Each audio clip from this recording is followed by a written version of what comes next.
Jeff, I want to talk about authority in the church, and more specifically the role of the clergy. I'm including in that notion the role of the clergy, the role of pastoral ministers generally. I think it's at the parish level that a lot of the talk of authority in the church really gets lived out, like everything else. I mean, there is a universal church, and there's a pope and Vatican and curia and so on, and national hierarchies of bishops. We have all of that sort of thing, but it all becomes real as people live it out in the parishes. The people that belong to parishes in the United States are also citizens of the United States, and therefore we get this mix of church and culture that I want to attend to in this matter. So I want to look a little bit at the general crisis of authority as we would find it in our culture today. I just might direct your attention to some of that. We've got a crisis of authority of say, universities, colleges, and teachers. We've got the authority of parents and children. That's something that you partake in.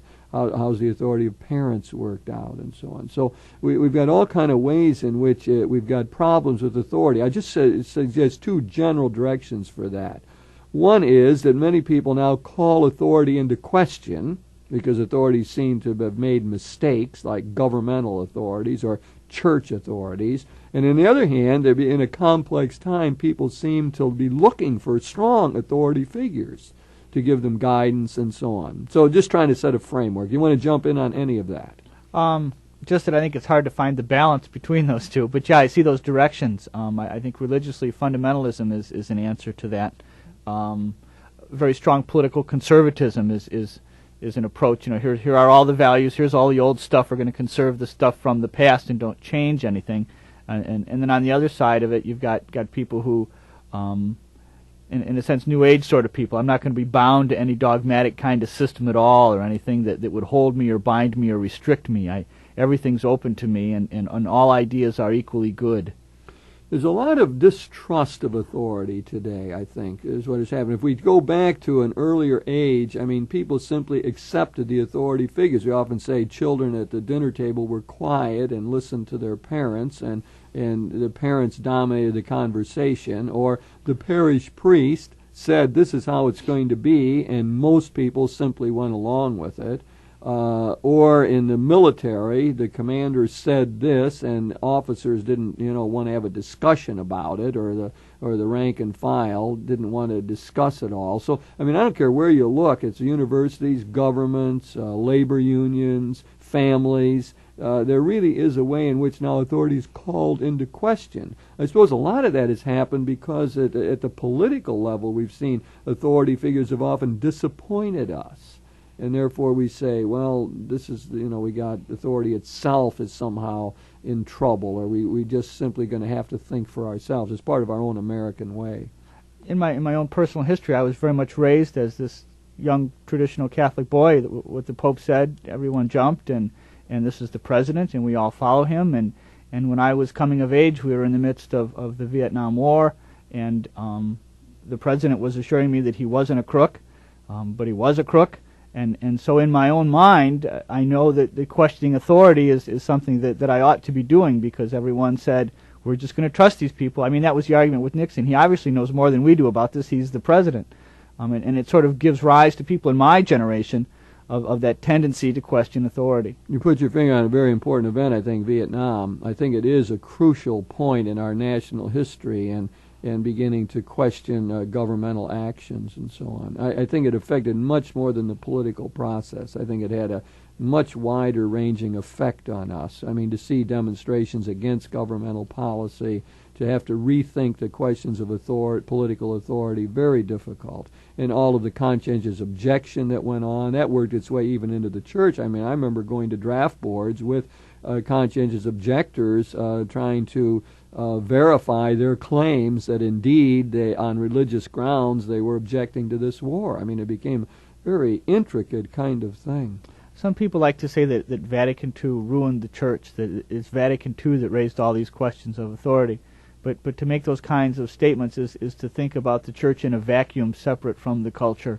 And all these things sort of exploded at the same moment. And I think a good argument can be made that Vatican II salvaged the authority of the church in the face of these things that happened. It gave us something to work with once we moved beyond these events. I really think it is important to keep church developments in light of the larger cultural mood, ethos, and so on. I mean, some people could say that, the major influence really on Catholicism in the United States, if you look at it, is not so much Vatican II, but World War II. Because what World War II did was give us, after the war, the GI Bill. That left many millions of Catholics the opportunity to go to college who would have never had it before.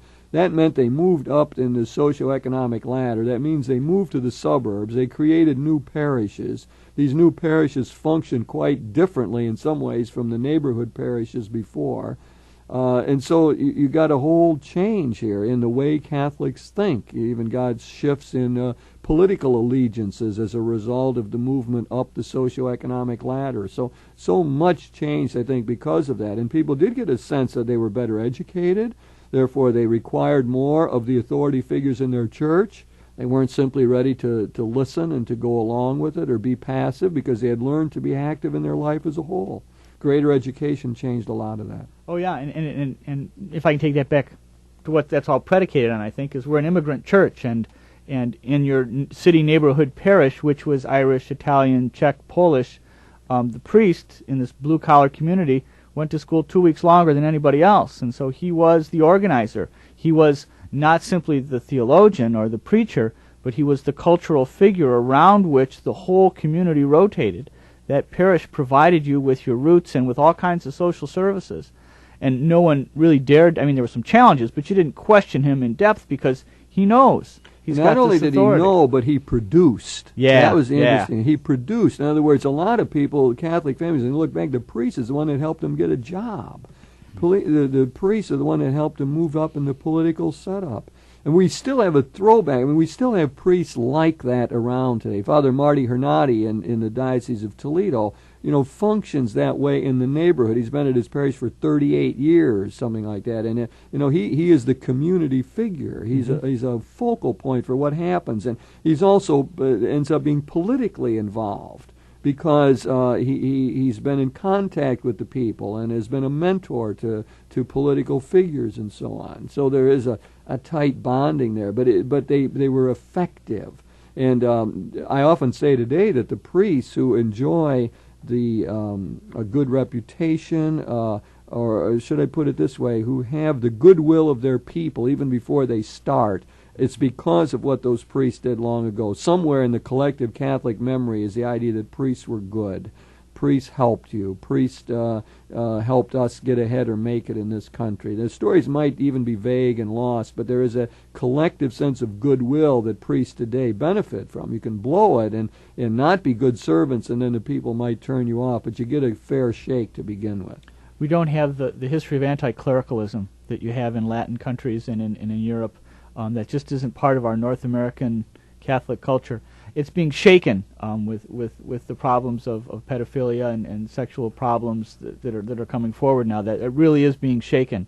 But you're right. In general, there is this goodwill that someone who's ordained, someone that fresh out of the seminary, the presupposition is that you're one of the good guys and we can trust you and that you will help us. You have an authority based on what people did before. You have a presumption that you will use this authority in a good way. But I have to admit the other side of this that you're saying. The bad press that the clergy have gotten has been really troublesome. And I think the pedophilia cases have been especially acute that way, and it's becoming more and more known. And I saw a talk show that devoted the whole time to it, and a particular priest who was accused by 41 people of molesting them, sexually abusing them. And this gets into the public mind, and there was extreme outrage about it, and why doesn't the church do something about it? And so that is part of the real scene these days, and it is a countervailing force, and a very unfortunate one, I believe. But I think that the way to overcome it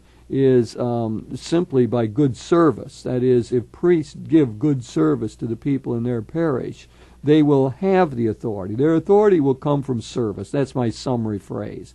It probably won't become because they're great theologians or maybe even tremendous administrators, although all of that would help.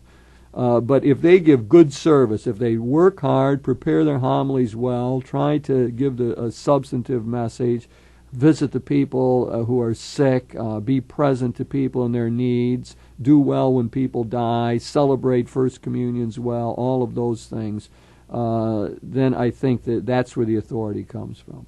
So it's inherent, in a sense, in what they do and in their own persons. It's a charismatic more than an institutional sort of I think so. And I think that we probably got a combination here, it seems to me, Jeff. We've got both an institutional element and a charismatic one, as we usually find in the church. They are, as I often say, dimensions, not segmented parts of the church, but they're dimensions, an institutional dimension and a charismatic dimension. And so I think because the priest, the clergy, occupies this role of pastor, there is something that goes with office that way, and but also something that goes with charism. That is, I shouldn't have distinguished those that way, but it also goes with performance. Let me put it that way. That when the performance is good, then the authority gets multiplied, I believe. I think it happens in parishes that there is sometimes a pastor who's something of a stuffed shirt, and people more or less write that person off. And the two things do get disunited. And it also happens in a parish that a deacon or a sister or some other pastoral minister is just terrific and produces, and allegiances are made there. And when those things coincide in one person, there's an immense power in the best sense of that word. When they get separated, things become difficult. Yeah, I like your point. I'd like to pick up on a couple of those, and that is, first of all, the broadening out of this. We're talking about role of clergy, but you can't talk about that these days without talking the role of the pastoral ministers generally, because we live in a marvelous period here of a great rise in pastoral ministry. So many people interested in doing it. We've never before in the history of the church have had such dedicated, educated lay people ready to assume those kind of sort of official roles in the church. And I'm thinking of directors of religious education or pastoral associates, people in charge of the social outreach in parishes and so on. These are wonderful roles, and they do take on an authority because they have an official position. But it isn't the same as the priest has, because the priest is ordained. And the Catholic people see that as special, and they set him aside and give him a special sense of honor or a first shot at being good because he holds that office. The other people, I think, very often have to fight for that. I see them as having more to prove themselves than the priest does, in one sense. There's not that original first blush acceptance or anticipation that they're going to be good or do something good. But many of our pastoral ministers have done that. They've performed well. And thus, as you suggested by your comment, they become a real authority figure, in the sense that people will go to them for spiritual direction, go to them for guidance. And their authority comes not from office or for being ordained or even being officially recognized, but their real authority comes from their persuasive power, from the charism they exercise. A function of service. Yes, you're back to that sort of point, I think, yeah. I think that let's just look at another cultural side of this, which might indicate something to us in terms of how we look at this role of the clergy and so on. And then I'm at this point of looking for this strong, charismatic personality, and that is, there's another thing going on in the culture with authority, and that is, we need it. It's too much in flux. There's too much flexibility. There's nothing definite to go on. I don't know where we stand. We're looking for the strong, clear leader. I think we see that in presidential campaigns, but I think we see it across the board. And you suggested before, you linked it with the fundamentalist movement, which you can put in even sharper focus by saying much of that revolves around the televangelists, the people who come across strong and clear on television. We get it in the James Jones factor, Jonesville, all of that, looking for this strong, charismatic leader. And I think that really is in a dangerous position to be in many ways. We have the whole question there of a psychology that says, I can't live with this freedom. You know, you're back to Egypt. You know, Moses leads them out of Egypt. They say, well, let's get rid of this guy because we don't have enough food. Let's go back to the flesh pots of Egypt. At least there we had enough to eat. We knew what the system was. We were in a structured environment. Here we're out with all this freedom, and we really don't know how to handle it. That's the text I always think of in post-Vatican II days. People say, well, in the 40s and 50s we had enough vocations, we had this, we had that, let's go back. And it's a colossal loss of nerve. It's, if in fact we are being led by the Spirit, and I believe we are, we're going someplace we've never been. Let's take this another cultural side of this, Jeff, because I think you cannot understand the church problems and the authority of the clergy apart from it. But the new mix is something like this, that authority figures now have, through the power of the media and advertising, a tremendous ability to influence other people. I mean, many of the style trends get, if Michael Jordan advertised a kind of shoe, I mean, then you got to have that kind of shoe. I mean, it becomes tremendously powerful. And therefore, the political figures, for example, in the use of ads and the sound bites and so on, have a great power to manipulate or control the populace, often apart from any real thought or systematic analysis of a problem. So I think we have to get this in it. In one level, it puts the clergy in a disadvantage because people see the great preachers on television, and then they got to go to church and see a very mediocre or average, bad word mediocre, but average preacher who can't have the style and the backdrop, the props and everything that make that televangelist look so good. So that creates an authority problem, I think, for the priests in some ways, although that can cut other ways too. I mean, some people can say, well, that guy on television sounds phony, but my pastor, when he preaches, at least I know he goes and visits the sick, and he came and saw my grandmother, so when he talks about service and care, at least I can trust him. So that can cut two ways, I think. That's, I think, what the clergy has, the pastoral ministers have in their favor is that, but they've got to convince people. When you see the person on TV, you feel like you have personal contact with them and you have some community with them. In fact, you probably don't. We have to find some way to convince people that real community has to do with touching and being together, and the church is always a function of communities gathering people live and in person, as opposed to stuff on tape. We mass on TV for shut-ins, that's important, but that's got to be connected with pastoral visits and other kinds of things. Whereas televangelism, in and of itself, there's no community there, and, right. and that's, and in a sense, that's Americans trade in real community for, we're going to watch this show on TV and that show on TV, and this is my political thing. But the real community has to do with getting together with real flesh and blood folks. And that's where the clergy, we're talking about the authority of the clergy and the pastoral ministers here, it really has a chance to flourish and to blossom. I think that's where it has to be rooted in again. And excuse me, part of this is really playing up the importance of this local faith community. That's where the action is for us again. I mean, you can argue about the authority of the Pope, but it comes real in this parish structure here, I think, and seeing how the pastor actually functions, how these leaders in the community, whether they are open to ideas, do they try to solicit opinions, do they encourage initiative, are they open to experimentation, do they give a solid basis to things, are their arguments good? Those are all the kind of questions, I think, that really work here. Let me take up one more aspect of the culture, I think, that plays into this, and that is the knowledge explosion really has made people more dependent upon authority figures. So many of us, I suppose, you're living on a farm in simple times, and you can fix the machinery, and you can get it done, and sort of control your own life. But when you get into this complex world of computers, of technology, and of the knowledge explosion in every field, it seems like we're almost forced to be dependent on experts. Like you and I, sort of think of ourselves as theologians. We go about that task.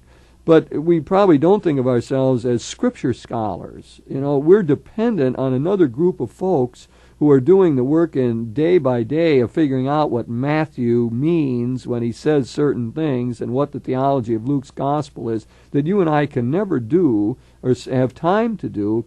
But we borrow from them. Therefore, we look up to the great scripture scholars like Raymond Brown in our country or Donald Sr., and we say, boy, those guys did that work. We read their books. We draw from that. And I think this might translate in the role of the clergy also. I think there's many people today who feel we can't be expert on Vatican II, or we can't really handle all this. It's too much for us. How could we ever read? How could we ever read all these books that we need? And how could we ever know enough how to apply the faith to the political realm today? And that might be a way to think of, what people are looking for, in a sense, from the clergy today and the pastoral ministers. They're looking for them to be people who at least know the tradition, who have some sense of the wisdom and can apply it to daily life. Theologians are making much more of the idea of imagination these days, and good pastoral ministers help our imaginations to grow. And I don't mean imagination in the sense of fantasy world, but the way we imagine the world to be and how things fit together. And good pastoral ministers help us to make those connections because of their background in the Scriptures, in the tradition. They help us to take our experience and hook it up to that. And in moments when we're bleeding, they make the connections. Yeah, that's a real good word there, I think, connections. And don't you think that much of the authority of the clergy and pastoral ministers comes from that? If they have made good connections, then you're more likely to listen to them. Don't you think it works like that? Oh, exactly. I mean, because it gains credibility from my experience. They're talking about my life at that point, and it's not some... they're not running through a question in the Summa just for purposes of making themselves feel good. They're talking to me about my life and what God wants for me. Right, and then so we get a persuasive kind of authority. It's probably good to distinguish out that authority that comes simply from the office, as we talked about it before, and the more personal type of authority that comes from function, from doing the job well, or from personal presence, that is, in a servant mode. I would go back to the idea again of saying that the same thing that is true for the magisterium as a whole, for the bishops and the popes, that they are to be servants of the servants of God. That's the title, one of the titles of the pope, the servant of the servants of God. So that the clergy probably at a local level in parishes are become credible by being servants. They have to be there to attend to the needs of other people. That suggests that one of the things that authority figures need today is to be able to deal with their own needs. So if you've got a parish leader who is into ego, and their main thing is to improve their own image, or to be well thought of, then you're probably going to have trouble. It seems as though the pastoral art is to be able to bracket one's own needs, to control one's own desires and one's ego enough. Now, you can never get rid of it, but to keep it in enough check or control so that you can actually attend to the needs of people around you. That might be one of the criteria we ought to bring forward to judge whether people ought to be pastoral leaders or not. Can they control their own compulsions? Can they control their own needs well enough to serve? I always think of the rite of ordination. There's a wonderful theology in there where the people, there's a priest who speaks for the people of God, says, we come to you, most reverend bishop. The church comes to you to ask you to ordain this somebody for us. There's that sense of service. And in the rite they say we're going to raise our brother to the office of presbyter. And in fact, the phrase, and this was alluded to in a recent lecture, ought to be lower this person to the office of presbyter. I mean, this person is a servant for the whole community. And their needs, and we've got to be careful about this because their needs are real and across the board. Right. They need to be met. I don't know if some of these things are character flaws in a sense that you're talking about. Yeah, right, yes. What you say, that's a good counterpoint to the point I was making. I mean, we can't expect the pastoral leaders to be without needs and without emotional needs, or not needing affirmation, for example. Exactly. I mean, for sure that is needed. And so what you get is a healthy interplay between the community where the priest serves and the personal characteristics of that priest. You're looking for a healthy mix there. And so that maybe there's ways people, when the priest is down or loses his heart or is terribly disappointed, why they're able to raise him up in some way. They meet his needs. But still, it isn't going to work unless the compulsions and the needs are somehow in enough control so they don't get just mess everything up. Mm-hmm. And that's, you're back to that question you raised before of the sexual abuse questions and abuse of office and authority that hurts us so much in the church. There's no doubt about it. And I'm back to my answer that it is overcome by real service and by people able to relate to people in a healthy way, it seems to me. Grace builds on nature, the medieval saw. Yes. That's the fact. And if we have healthy people in these positions and work to keep them healthy, and they work to keep themselves healthy, that's why there's a lot of movement these days to have the pastoral leaders continue their own education, for one thing, so they are stimulated, so they have something to say, so they are not boring to themselves when they preach and teach. New ideas filtered in, they need that. They need also renewal times to get away, to be quiet, to contemplate, to listen. That's one of the things that Bishop Huffman stresses. They know that we are quiet, so we can hear the word ourselves, so we really can proclaim it then to other people. As we talk about this, I'm realizing I'm saying this is what priests ought to do, and as you say this, I realize these are things that I ought to be doing too. Right. That's one of the things we have seen generally, is that the spirituality of the clergy these days is so much more like the spirituality of the lay people they serve than the spirituality of monks and monasteries. Mm-hmm. It's really the same kind of problems, the same kind of issues that are faced here. And that's a real healthy thing, because historically monks are one thing, diocesan clergy are another. And as history went on, they really got mixed into the same bag, and they really are distinct beasts. And they need to be seen and dealt with distinctly. Not to say that either one is the one's bad or the other one's better. They're just different, that's all. And when we deal with them as if they're the same, we make a big mistake. We do. And the problem is that many diocesan clergy have been trained by monks, by teachers who have spent their time in monasteries, have all kind of time to pray and a regimen and so on.